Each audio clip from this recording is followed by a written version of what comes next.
नमस्कार, this is Nidhi and I welcome you all to online कक्षा with Nidhi Singh. जैसा कि हमारा सीरीज़ चल रहा है सीसैट मैथ्स, जो कि हम कवर करने वाले हैं घटना चक्र से, तो उसी सीरीज़ में ये 8th लेक्चर है आपका। और ये previous year question LCM and HCF से रिलेटेड जो आपके स्टेट पीएससी में आए हुए क्वेश्चंस हैं। इसके पहले हमने एक सीरीज़ देख लिया था, एलसीएम एचसीएफ हमारा कंप्लीट हो गया है और लेक्चर प्रीवियस ईयर क्वेश्चन पे हमारा हो गया है। अगर वो वीडियोज़ आपने नहीं देखी है तो प्लीज़ ज़रूर देखिएगा, अगर आप स्टेट पीएससी या फिर किसी भी कॉम्पिटिटिव एग्जाम की तैयारी कर रहे हैं, क्योंकि उन वीडियोस से आपको क्या होगा, आप थ्योरी तो पढ़ोगे प्लस थ्योरी के साथ क्वेश्चन जो कि प्रीवियस ईयर क्वेश्चंस होते हैं वो करना बहुत ज़्यादा इंपॉर्टेंट होता है। क्योंकि जब तक आप क्वेश्चन नहीं देखोगे कि प्रीवियस ईयर में आया क्या हुआ है, तब तक आपको पता ही नहीं चलेगा। आप हवा में पढ़ोगे और फिर हवा में जाके एग्ज़ाम दे आओगे। तो इसलिए मैं पहले कॉन्सेप्ट आपको पढ़ाती हूँ, इसके बाद 2 लेक्चर आपका प्रीवियस ईयर क्वेश्चंस पे होता है, जो कि आपके स्टेट पीएससी वगैरह में, यूपीएससी, सीसैट में आए हुए क्वेश्चंस है, वो मैं आपको घटना चक्र से करवाती हूँ। अगर आपने कॉन्सेप्ट अगर नहीं देखा है तो आप उसको जरूर जाके देखिए। अगर वीडियो अच्छी लगे तो लाइक, शेयर एंड सब्सक्राइब जरूर कर दीजिएगा, जिससे कि मुझे थोड़ा मोटिवेशन मिले। क्योंकि वो बच्चे जो बुक्स नहीं अफोर्ड कर पाते हैं, वो स्टूडेंट्स, वो मेरे प्यारे भाई बहन जो बुक्स नहीं अफोर्ड कर पाते हैं, वीडियो को देखें, ज़रूर देखें। क्योंकि इससे क्या होगा, आपका सीसैट आराम से, मैथ्स में तो मैं गारंटी लेती हूँ कि आपका मैथ्स का कोई एक भी क्वेश्चन बाहर नहीं जाएगा। क्वेश्चन पे मूव करने से पहले, ये प्रीवियस ईयर क्वेश्चन है। आज हम 9 क्वेश्चंस डिस्कस करेंगे जो कि आपके आईएएस, स्टेट पीएससी, इन सब के होंगे एलसीएम एचसीएफ पे बेस्ड। मोस्टली एचसीएफ के क्वेश्चन होंगे, क्योंकि एलसीएम का इसके पहले वाले लेक्चर में हो गया था। तो वो क्वेश्चन पे स्विच करने से पहले मैं आपको एक कॉन्सेप्ट समझाना चाहूँगी। वो है, अगर किसी 2 नंबर का रेशियो दिया होता है आपको, सपोज कर लीजिए ए और बी दिया हुआ है, वो रेशियो है 2 नंबर का, ठीक है। और एचसीएफ आपको दिया हुआ है क्या, कैपिटल एक्स या फिर कैपिटल कुछ भी कर लीजिए, कैपिटल ए कर लीजिए, ठीक है। तो फिर आपका जो नंबर होगा, वो जो नंबर्स होंगे दोनों, पहला नंबर जो होगा वो क्या हो जाएगा, फर्स्ट नंबर जो हो जाएगा कैपिटल ए इंटू ए, और सेकेंड जो नंबर होगा वो आपका क्या हो जाएगा, कैपिटल ए इंटू बी, ठीक है। और एलसीएम क्या हो जाएगा आपका, एलसीएम हो जाएगा ए इंटू स्मॉल ए इंटू स्मॉल बी। ये एकदम गांठ बांध लीजिए, ये बॉक्स में करके लिख लीजिए, क्योंकि ये बहुत इंपॉर्टेंट होने वाला है। क्योंकि मैं ऐसे फॉर्मूला नहीं रटाती हूँ, आपको इसके पीछे कॉन्सेप्ट में बताती हूँ क्यों ये मल्टीप्लाई हो रहा है। सपोज कर लीजिए कोई नंबर है 8 और 12, ठीक है। 2 नंबर हैं, या ए मान लीजिए, ये बी मान लीजिए, ठीक है। ये रेशियो नहीं दिया हुआ है, या ये 2 नंबर दिए हुए हैं, तो ये अगर हम इसका रेशियो निकालते हैं तो क्या हो जाएगा, इसका रेशियो 2:3 हो जाएगा, अगर हम इन दोनों का रेशियो निकालते हैं, ठीक है। और ये मतलब 4 से डिविजिबल है, तो ये एचसीएफ इसका क्या हो जाएगा, 4 हो जाएगा, ठीक है। तो अब आपसे कोई पूछता है कि इसका एलसीएम क्या होगा, एलसीएम क्या होगा, तो एलसीएम क्या हो जाएगा, 4 इंटू 2 इंटू 3। और अगर ऐसे 2 नंबर दिए हुए हैं, इसका अगर एचसीएफ आपसे पूछा जाए तो एचसीएफ क्या हो जाएगा, हाईएस्ट कॉमन फैक्टर जो दोनों में प्रेजेंट है। तो हाईएस्ट कॉमन फैक्टर 4 है इन दोनों में जो कि प्रेजेंट है। कैसे निकालते हैं एचसीएफ, 8 को 12 से डिवाइड करिए, ठीक है। तो 8 को 12 से डिवाइड करेंगे आप, तो 8 1 जा 8 जाएगा, ठीक है। 8 1 जा 8, 4 यहाँ पे क्या आ जाएगा, रिमाइंडर आ जाएगा। फिर इसको 4 को 8 से डिवाइड करेंगे, 8 को 4 से डिवाइड करेंगे, फिर ये 2 टाइम्स जाएगा और ये 8 हो जाएगा। यहाँ पे रिमाइंडर आपका 0 आ जाएगा। इट मीन्स इन दोनों संख्याओं का जो एचसीएफ है आपका, ये 4 है। इट मीन्स इन दोनों नंबरों में 4 ऐसा नंबर है जो इन दोनों में प्रेजेंट है, वही आपका एचसीएफ हो जाता है, हाईएस्ट कॉमन फैक्टर। तो वही चीज़ अगर रेशियो में आपको दिया है, तो एक फैक्टर जो एचसीएफ होगा वो दोनों में प्रेजेंट रहेगा, ठीक है, दोनों में प्रेजेंट रहेगा। और एलसीएम इसका निकालिए, तो एलसीएम इसका अगर इस वाले कॉन्सेप्ट से देखते हैं तो इसका एलसीएम क्या हो जाएगा, 8 3 24, ठीक है। ये 24 आपका यहाँ से एलसीएम हो गया। और यहाँ से अगर एलसीएम हम निकालें तो 8 और 12, ठीक है। इसको हम डिवाइड करेंगे किससे, 4 से, ठीक है। 2 टाइम्स जाएगा, 3 टाइम्स जाएगा, तो 4 इंटू 2 इंटू 3, इनडायरेक्टली यही आ रहा है, ठीक है। तो इसका मतलब क्या हुआ कि एचसीएफ ऐसा नंबर है, एचसीएफ ऐसी संख्या है, एचसीएफ ऐसा फैक्टर है कह लीजिए, जो कि ए और बी दोनों में प्रेजेंट रहेगा। तो इसलिए ये कॉन्सेप्ट इस कॉन्सेप्ट पे बहुत सारे क्वेश्चंस आए हुए हैं, तो इसको बॉक्स में लिख लीजिए। यहाँ पे ऐसे कुछ भी हो सकता है आपका, मैंने एग्जाम्पल से आपको समझा दिया है, ठीक है। अब चलते हैं क्वेश्चन पे अपने। तो ये नोट डाउन क्वेश्चन हमारा है कि दो संख्याएं 15-11 के अनुपात में हैं, ठीक है। दो नंबरों का रेशियो जैसे 15 और 11 है, मतलब ए और बी है, ये मान लीजिए। उनमें से एक संख्या 143 है, एक संख्या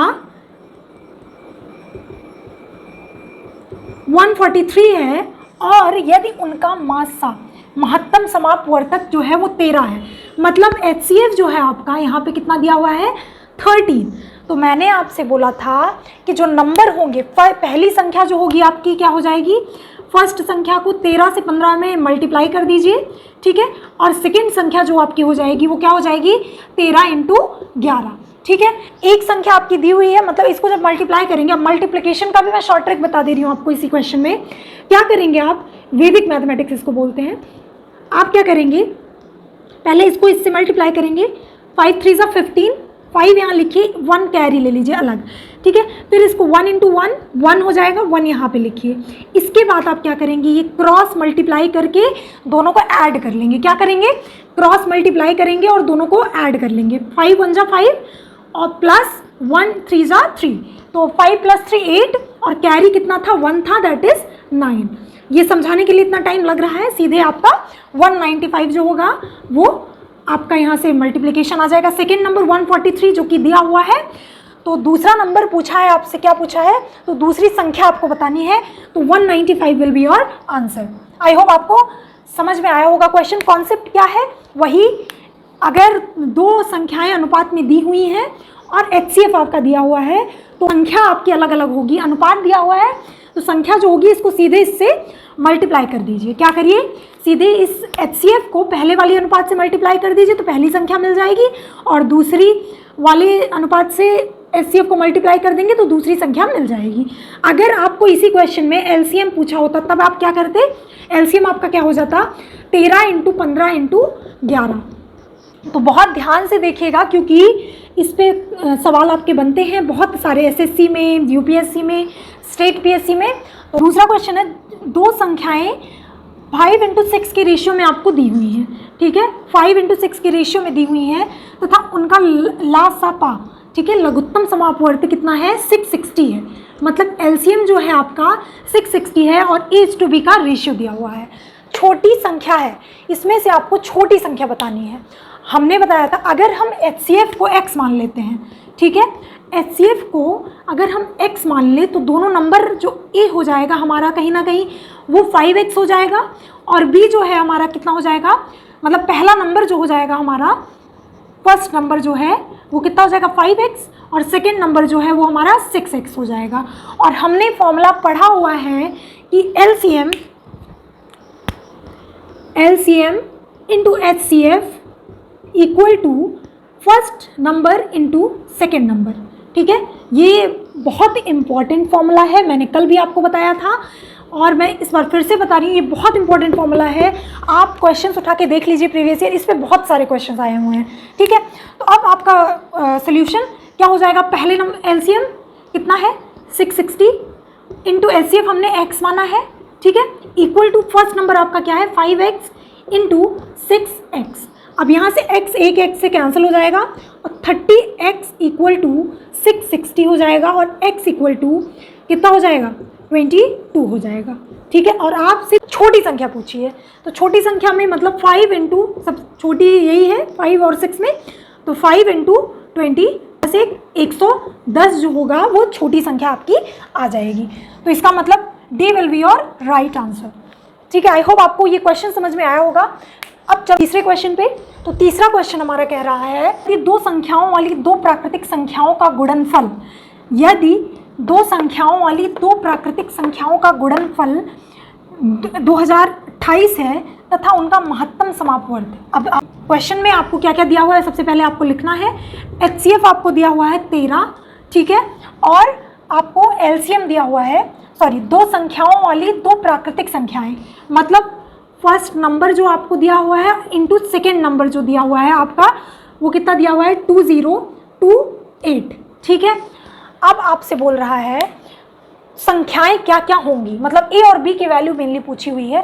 तो हमें पता है अगर हम मतलब ए मान लेते हैं और बी मान लेते हैं, इनका रेशियो है, तो संख्या क्या हो जाएगी 13A इंटू 13B हो जाएगा। ठीक है, आई होप आपको समझ में आ रहा होगा। फर्स्ट संख्या 13A और सेकेंड संख्या 13B इक्वल टू 2028। कैसे हुआ ये, मैंने बोला था अगर कोई संख्या दी हुई है आपकी तो उसमें HCF तो प्रेजेंट होगा ही होगा, एक फैक्टर उसका HCF में, मतलब उन सब संख्या में HCF एक फैक्टर उसमें जरूर होगा। ठीक है, तो अब यहाँ से ए बी की वैल्यू आपकी कितनी हो जाएगी, a into B equal to 2028 divided by 13 into 13। ठीक है, अब क्या करना है आपको, 2028 डिवाइडेड बाई 169, 169 1 जा यहाँ पे जाएगा, फिर यहाँ पे 338 हो जाएगा, 338 तो 162 इंटू 2। ठीक है, तो ये 12 आ जाएगा क्या, ए और बी का प्रोडक्ट, मतलब गुणनफल। गुणनफल कितना आ जाएगा, 12 आ जाएगा ए और बी का। और आपसे पूछ क्या रहा है, क्वेश्चन में पूछ रहा है संख्याएं। तो सबसे पहले अब ए और बी में क्या हो सकता है, इसका अगर हम ब्रेक करें, इसका फैक्टर करें अभाज्य प्राकृतिक संख्या में, मतलब ए और बी दोनों डिफरेंट होंगे। ठीक है, क्योंकि मैंने रेशियो में लिया हुआ है और इसको 13 से जब मल्टीप्लाई करेंगे तब वह नंबर आएगा। तो क्या करना है, इसको अगर हम ये इसको 1 इंटू 12 लिख सकते हैं, 2 इंटू 6 लिख सकते हैं, और तीसरा ऑप्शन क्या है 3 इंटू 4 लिख सकते हैं। ठीक है, और किसी में नहीं ब्रेक होगा। लेकिन लेकिन लेकिन जो 1 है, ये 1 जो है वो हम 3 करते हैं तो 3 में भी 1 इंटू 3 इसको हम कर सकते हैं, मतलब 1 जो है अगर किसी भी संख्या को हम ब्रेक करते हैं तो 1 आएगा ही आएगा, तो इसलिए इसको हम नहीं लेंगे। ठीक है, इस वाले ऑप्शन को हम नहीं लेंगे क्योंकि अभीष्ट प्राकृतिक संख्या होनी चाहिए। ठीक है, अब 2 भी नहीं लेंगे क्योंकि ये को प्राइम नंबर नहीं है, 2 इसमें भी प्रेजेंट है, तो इसलिए इसको भी नहीं लेंगे। और हम ले लेंगे ये वाली संख्या क्योंकि ये दोनों को प्राइम नंबर्स हैं, मतलब रेशियो जो है 3:4 का है, और HCF हमें दिया हुआ है, क्या दिया हुआ है 13 दिया हुआ है। तो नंबर क्या हो जाएगा, फर्स्ट संख्या जो हो जाएगी आपकी वो क्या हो जाएगी 3 इंटू 13। ठीक है, 3 इंटू 13, और दूसरी संख्या क्या हो जाएगी 4 इंटू 13, ये 39 हो जाएगा, और ये कितना हो जाएगा 52 हो जाएगा।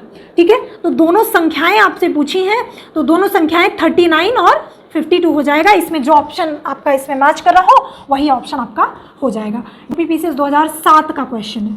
ठीक है, चलते हैं हमने नेक्स्ट क्वेश्चन पे। नेक्स्ट क्वेश्चन बहुत खास नहीं है, लेकिन एग्जाम में क्वेश्चन आ जाए और फिर आप वहाँ पे सोचने लगो कि ऐसा क्वेश्चन तो हमने किया ही नहीं है।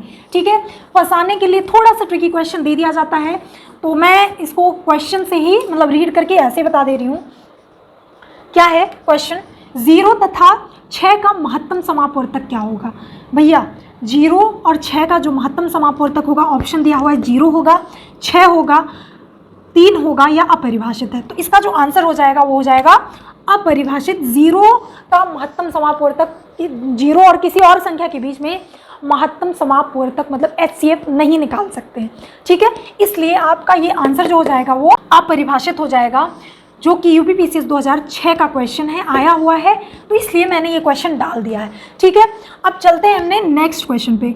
यदि दो संख्याओं का मासा HCF, यदि दो संख्याओं का HCF 8 है तो निम्नलिखित संख्याओं में से कौन सा एक उन संख्याओं का लासा मतलब LCM नहीं हो सकता। आपको HCF का मतलब समझ में आना चाहिए। HCF होता है highest common factor. LCM HCF का अगर आपने मतलब समझ लिया है तो आपके लिए क्वेश्चन बहुत आसान हो जाता है, लेकिन अगर आपने उसका मतलब नहीं समझा है तो फिर आप इसको करते रह जाओगे, क्वेश्चन नहीं सॉल्व होगा। तो HCF का मतलब होता है, जैसे दो संख्याएं दी हुई हैं, मैं बार बार ये चीज़ें रिपीट इसलिए कर रही हूँ कि कॉन्सेप्ट आपके दिमाग में एकदम बैठ जाए। ठीक है, अब सपोज कर लीजिए 5, 10, 25। ठीक है, 5, 10, 25 का HCF कितना हो जाएगा, तो आप कहोगे कि इसमें हाईएस्ट कॉमन फैक्टर जो है वो 5 है, तो ये 5 हो जाएगा HCF। ठीक है, अगर आपसे LCM कोई पूछता है तो 25 से 5 भी डिविजिबल है और 10 से भी डिविजिबल है 25, तो इसका मतलब 25 जो है आपका LCM हो गया। ठीक है, LCM हो गया। अब आपको एक कॉन्सेप्ट समझना है कि जो एलसीएम होता है संख्याओं का, वो किससे, एचसीएफ से कंप्लीटली डिविजिबल होता है। नहीं समझ में आया? देखिए 25 एलसीएम आ गया यहाँ पे और एचसीएफ कितना है, 5 है। ठीक है, ये कंप्लीटली डिविजिबल है इससे। कोई और एग्जाम्पल लेते हैं, 4, 6, 3। ठीक है, 4, 6, 3 का अगर कोई एचसीएफ आपसे पूछे, ठीक है, तो एचसीएफ में कैसे करना है आपको, दो संख्याओं को पहले भाग देना है। तो ये 2 टाइम्स जाएगा, मतलब 6, 0 आ गया, मतलब 6 और 3 का जो एचसीएफ हुआ 3 हुआ। फिर हम करेंगे क्या, 4 और 3 का एचसीएफ निकालेंगे। ठीक है, तो 3 को 4 से डिवाइड करेंगे, मतलब छोटी संख्या को बड़ी संख्या से डिवाइड करते हैं। और इसके बाद ये नहीं, 1 टाइम जाएगा 3, फिर 1, फिर 1 को 3 से फिर से डिवाइड करेंगे, तो ये 3 टाइम जाएगा 3, 0। रिमाइंडर जब तक 0 नहीं आ जाता तब तक आपका ये प्रोसेस चलता रहता है। तो आपका यहाँ से एचसीएफ कितना आ जाएगा, 1 आ जाएगा। मतलब 4, 6, 3 का एचसीएफ 1 हो गया। लेकिन एलसीएम कितना हो जाएगा, बड़ी संख्या चूज करनी है और इसको डबल कर देना है। ठीक है, क्योंकि 6 जो है वो 3 से तो डिविजिबल है लेकिन 4 से नहीं डिविजिबल है। डबल किए, फिर इसको चेक किए, 12 4 से विभाजित है पूरी तरह, तो बोलोगे हाँ। तो इसका मतलब जो एलसीएम हुआ आपका वो कितना आ जाएगा, 12 आ जाएगा। ठीक है, बोलो हाँ। अब क्या होगा, 12 डिवाइडेड बाई 1, दैट इज, ये कंप्लीटली विभाजित है, हाँ है। तीसरा एग्जाम्पल मैं समझा देती हूँ आपको कि कॉन्सेप्ट क्या है। कॉन्सेप्ट यही है कि अगर किन्हीं संख्याओं का हम एलसीएम निकालते हैं और एचसीएफ निकालते हैं, तो एचसीएफ जो होता है वो उस एलसीएम का एक फैक्टर जरूर होता है। ठीक है, जैसे हम कोई एग्जाम्पल लेते हैं, 12, 4 और 6। ठीक है, 12, 4, 6। तो अब इसका हमें एचसीएफ निकालना है, तो सबसे पहले आपको छोटी संख्या उठानी है, 12 से क्या करना है, इसको विभाजित कर देना है। 4 तिहाई 12, ठीक है, 12 से जाएगा 0 आ गया, मतलब 4 और 12 का एचसीएफ 4 हो गया। फिर अब 4 और 6 का चेक करेंगे, तो 4 को 6 से डिवाइड करेंगे, क्या आ जाएगा, 1 टाइम जाएगा। फिर 2 यहाँ रिमाइंडर बचा, अब 2 को फिर से 4 से डिवाइड करेंगे, फिर यहाँ पे 2 टाइम जाएगा, 4 जाएगा, 0 0। इट मीन्स एचसीएफ आपका कितना आ जाएगा, यहाँ से 2 आ जाएगा। ठीक है, यहाँ से एचसीएफ आपका 2 आया। एलसीएम निकालिए। अब एलसीएम क्या हो जाएगा, ये 4 से 12 जो है 4 से कंप्लीटली विभाजित है, 6 से भी कंप्लीटली विभाजित है, तो एलसीएम कितना आ जाएगा आपका, एलसीएम जो आ जाएगा आपका 12 आ जाएगा। अब एलसीएम जो 12 है, क्या हुआ, एचसीएफ से कंप्लीटली डिविजिबल है? तो आप कहोगे कि हाँ कंप्लीटली डिविजिबल है, क्योंकि इसको हम अगर ब्रेक करें, मतलब इसके फैक्टर्स करें, तो इसको हम लिख सकते हैं 1 × 12। ठीक है, 1 × 12, और फिर लिख सकते हैं इसको 2 × 6, फिर इसको लिख सकते हैं 3 × 4। अब देखिए 2 हर फैक्टर में आ रहा है, 12 में 2 आएगा, 6 या 2 में भी 12 में भी 2 आएगा, 4 में भी 2 आएगा। इट मीन्स 12 के संख्या में, 12 के फैक्टराइजेशन में 2 आ रहा है। इट मीन्स 2 जो है इस एलसीएम का एक फैक्टर है। आई होप आपको ये समझ में आया होगा। अब चलते हैं अपने क्वेश्चन पे। यदि 2 संख्याओं का महत्तम समापन, मतलब एचसीएफ जो है वो दिया हुआ है आपको 8, ठीक है, तो निम्नलिखित संख्याओं कौन सा एक उन संख्याओं का लासापा नहीं हो सकता।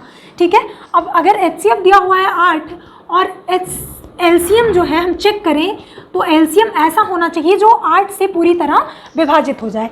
तो देख लीजिए, चेक कर लीजिए ऑप्शन में जो 24 है कि 8 से कम्प्लीटली डिविजिबल है, तो आप कहोगे कि हाँ 8 × 3 = 24। फिर 48 जो है वो 8 से कम्प्लीटली डिविजिबल है, तो आप बोलोगे हाँ। इसके बाद 56 आप कहोगे कि हाँ ये भी डिविजिबल है, लेकिन 60 क्या डिविजिबल है, 60 नहीं है डिविजिबल 8 से, तो इसलिए इसका ऑप्शन जो हो जाएगा, आंसर जो हो जाएगा वो डी हो जाएगा। ये देख लीजिए, आप अगर एलसीएम एचसीएफ का कॉन्सेप्ट समझते हो तो आप इस क्वेश्चन को आसानी से कर सकते हो। ये क्वेश्चन यूपीपीसीएस 2015 का क्वेश्चन है। चलते हैं नेक्स्ट क्वेश्चन पे। नेक्स्ट क्वेश्चन हमारा है, कौन सी लघुत्तम संख्या, ठीक है, 37825 योग करने पर उससे 13 से विभाज्य बना देगी। ठीक है, तो एक संख्या है आपकी 37825।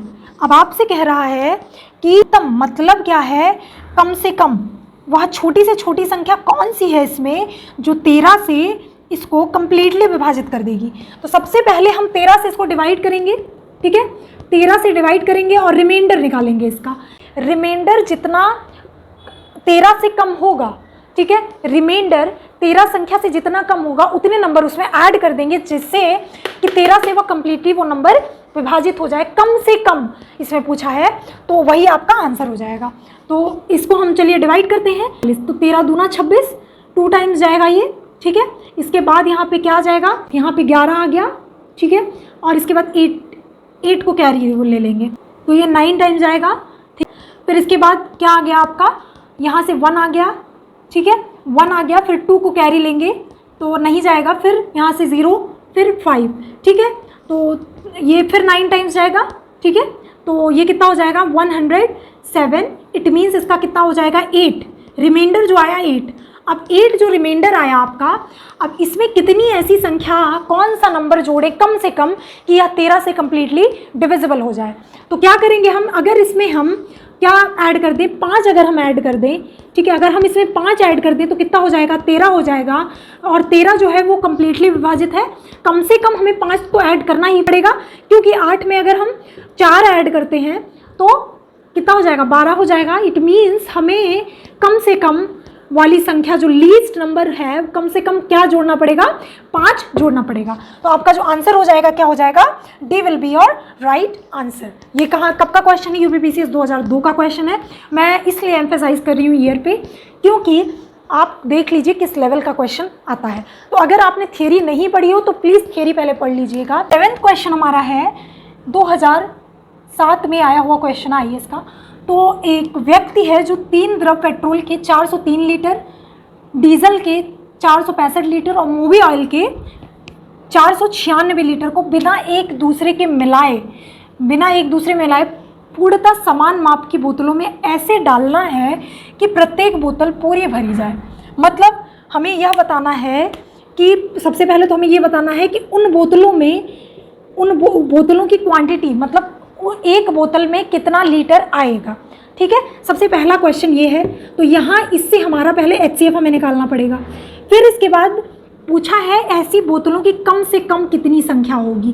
तो इसका मतलब अगर हमें एक बॉटल में कितनी क्वांटिटी आएगी, अगर हमें इससे पता चल जाता है तो हम अपनी टोटल क्वांटिटी है, अगर एक बोतल की क्वांटिटी से हम डिवाइड कर देंगे तो इसमें कितने बोतल ऐसे आएंगे जिस क्वांटिटी से कम्प्लीटली क्या हो जाएंगे, फिल हो जाएंगे। तो हमारा क्वेश्चन आसान हो जाएगा, ठीक है। तो सबसे पहले हम क्या निकालेंगे, 403, 465 और 496 का HCF निकालना है। HCF कैसे निकालना है, लॉन्ग डिवीजन मेथड से हम करेंगे। लॉन्ग डिवीजन से कैसे, 496 को 496 को 465 से डिवाइड करेंगे लॉन्ग डिवीजन मेथड से, ठीक है। क्यों करना है, क्योंकि यह HCF निकालने का एक तरीका है, ठीक है।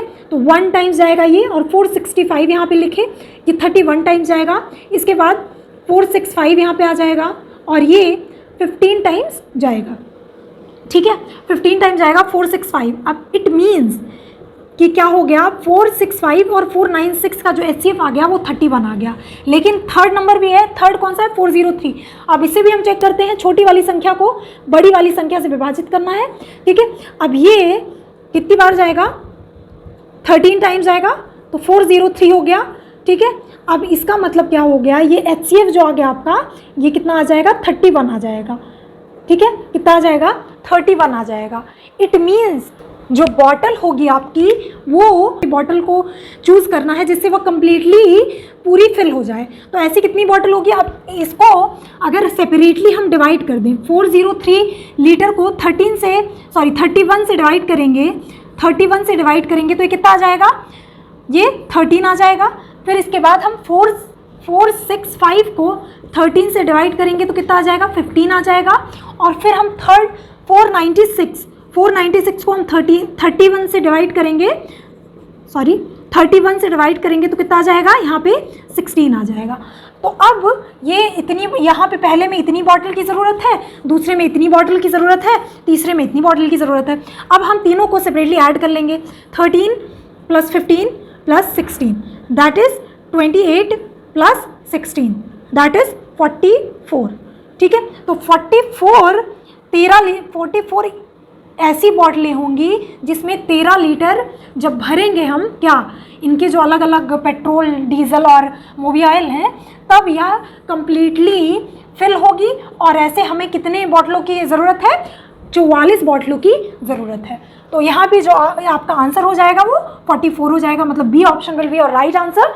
तो आई होप आपको इस क्वेश्चन का मतलब समझ में आया होगा कि ये क्वेश्चन कहना क्या चाह रहा है। नेक्स्ट क्वेश्चन है, मापक स्केल की अधिकतम लंबाई जो 3 मीटर 5 मीटर 5 मीटर 10 सेंटीमीटर तथा 12 मीटर 90 सेंटीमीटर कपड़ों का एक सटीक मापन कर सके। तो सबसे पहले आपको क्या निकालना पड़ेगा? HCF निकालना पड़ेगा, हाईएस्ट कॉमन फैक्टर निकालना पड़ेगा इसका। तो आपको सबसे पहले 1 मीटर पता होगा कि 100 सेंटीमीटर होता है, ठीक है, ये आपको पता होना चाहिए और ये बहुत बेसिक है। तो अब इसको सबको सेंटीमीटर में कन्वर्ट कर लीजिए। क्यों कर रहे हैं? क्योंकि इसमें एक ऑप्शन आपका सेंटीमीटर में भी दिया हुआ है, आप मीटर में भी कर सकते हो, लेकिन मीटर में थोड़ा आपको कैलकुलेशन पॉइंट्स में आएगा तो फिर दिक्कत हो जाएगी आपको। तो हमें एक यूनिट में कन्वर्ट करना पड़ता है। अब हम सेंटीमीटर में ही क्यों कन्वर्ट कर रहे हैं? क्योंकि देखिए यहाँ पे अगर हम इसको मीटर में कन्वर्ट करेंगे तो 5.10 आ जाएगा, 5.10 मीटर आ जाएगा, 12.90 मीटर आ जाएगा। तो इसका HCF निकालने में आपको दिक्कत होगी, तो इसलिए हम क्या कर रहे हैं, इसको एक यूनिट में दैट इज सेंटीमीटर में कन्वर्ट कर रहे हैं। तो यहाँ से आपका नंबर क्या आ जाएगा? 3 मीटर है तो ये 300 सेंटीमीटर हो जाएगा। इसके बाद 5 मीटर 10 सेंटीमीटर है तो 510 सेंटीमीटर हो जाएगा। और ये 12 मीटर 90 सेंटीमीटर है तो ये 1290 सेंटीमीटर हो जाएगा। ठीक है, आई होप आपको ये समझ में आया होगा। इसके बाद अब आपको इसमें कुछ बचा नहीं है, अब आपको सीधे HCF निकालना है, that is by long division method. अब आपको क्या करना है, 5, 10, 1, 2, 9, 0 को 510 से विभाजित करना है। अब विभाजित कैसे करेंगे? ये 2 टाइम्स जाएगा, 2 टाइम्स जाएगा तो 1020 हो जाएगा, ठीक है, 2 टाइम्स जाएगा तो 1020 हो जाएगा। फिर आपका कितना आ जाएगा यहाँ पे 270, ठीक है। फिर 510 से इसको डिवाइड करेंगे तो ये 1 टाइम जाएगा 270। इसके बाद 0, 11 में से 7 गए 4 और 4 में से 240, ठीक है। अब 240 को फिर से 270 से विभाजित करेंगे तो कितना आ जाएगा, 1 टाइम जाएगा 240, ठीक है। और यहाँ पे 3 0 आ जाएगा। अब इसको फिर से 240 से डिवाइड करेंगे तो 240 से कम्प्लीटली विभाजित है, ठीक है। कैसे? 80 टाइम्स जाएगा ये और ये कम्प्लीटली डिविजिबल है। तो इसका मतलब क्या हुआ, 510 और 1290 का जो HCF आ गया वो कितना आ जाएगा आपका, यहाँ से 30 आ जाएगा। फिर हमें तीसरी संख्या चेक करनी है तो 300 से इसको भाग देंगे, ठीक है, 10 बार जाएगा, ठीक है। अब इसके बाद ये रिमाइंडर आपका 0 आ गया। इट मीन्स 30 जो है आपका हाईएस्ट कॉमन फैक्टर है ये 300, 510 और 1290 का। तो इट मीन्स 30 सेंटीमीटर वह अधिकतम मापक स्केल होगा, ठीक है, अधिकतम मापक स्केल होगा जो एक सटीक मापन को माप सके, ठीक है। तो इसका जो आंसर हो जाएगा वो क्या हो जाएगा, 30 सेंटीमीटर। अब कुछ क्वेश्चंस ऐसे होते हैं कि आपको देख के पता लगाना होता है कि क्या इसमें निकालना है।